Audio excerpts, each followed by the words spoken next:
Hey everybody, welcome back. Good news.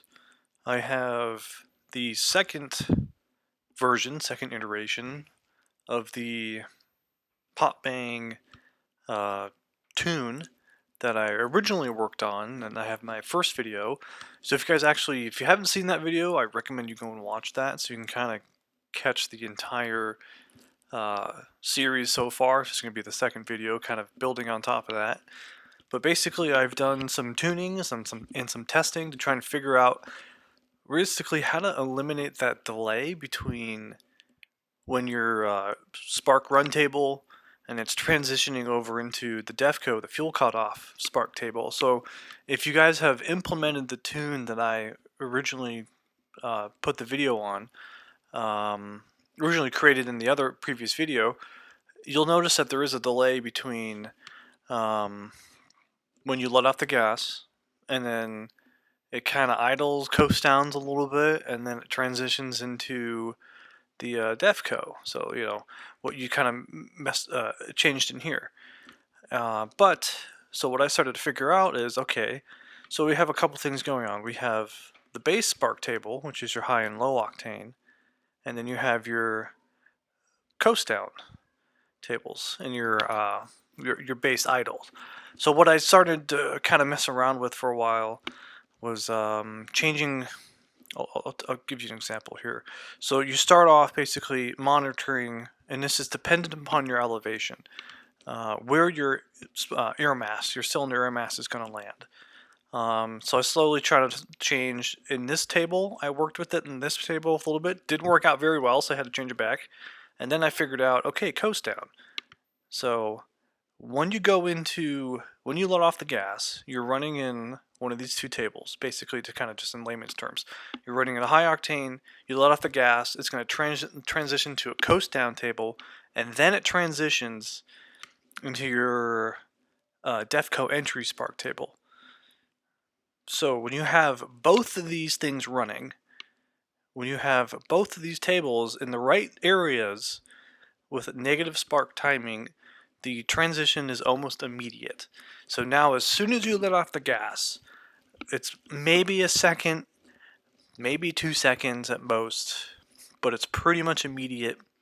As soon as you let off the gas, it's going to start popping and banging and burbling. So what you're going to want to do is you're going to want to find your spark and then your advanced, and you're going to want to find something that's, well, in this case, hopefully it's the same as yours.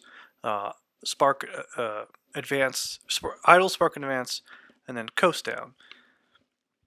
So you're going to want to change your values. Now this is dependent on kind of what you want. So I have mine set for 2,000 to 6,000. And that's kind of where, if you're kind of driving slow speed parking lot, it's a little nicer to drive when you don't have to worry about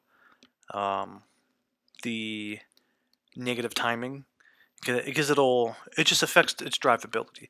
But if you find you're totally okay with that, then by all means set it down to maybe 1800. I wouldn't go too low. I'd kind of leave it to allow it to drive a little more normally at slow speeds. And then you're going to want to adjust it really,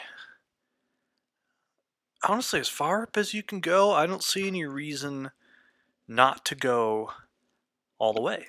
And you can change it all the way to the top. So what you're doing here is you're changing your timing for about -10. You can play around with it. If you want the pops to be a little bit lighter, go like -8. Want them to be heavier, go -15. You can kind of interpolate from, let's say, -8 to -15, or sorry, other way around.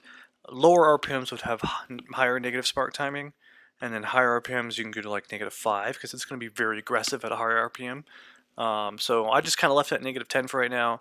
If I kind of want to dial it in a little bit more, I might change some of the values up high or up low. But there are some pros and cons to this.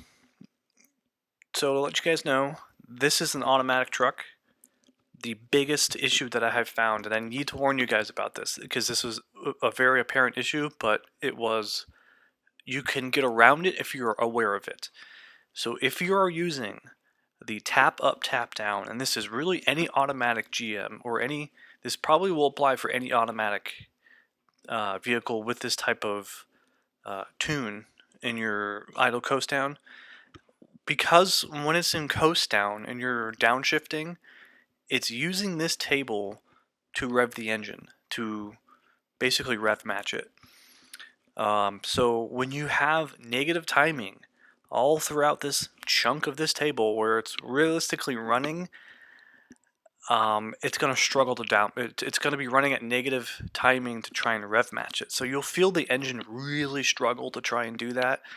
The way around it is you have to pull it out of this coast down table and back into one of the base run tables by doing like a little bit of a throttle tap. So you kind of have to just blip the throttle a little bit, and normally if you time it just right, it works just fine. Or you can kind of just tap it, and then once you kind of feel it pull out of Defco, you can hit the downshift button, downshift to the next gear, and it'll rev match just fine, and it will sound great because it's no longer struggling to try and increase the RPMs with negative spark timing. You'll notice it. It's a night and day difference if you miss that. Try not to do it too much because it could foul up spark plugs. It's not really great to do it. Run it that way.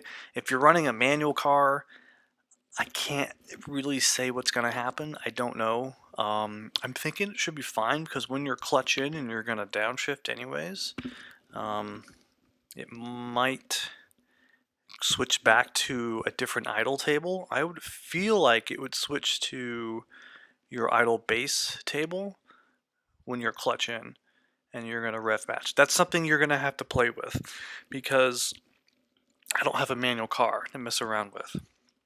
But you're probably going to want to mess around with one of these two tables, the coast down and then the base, idle base. So basically that's it here.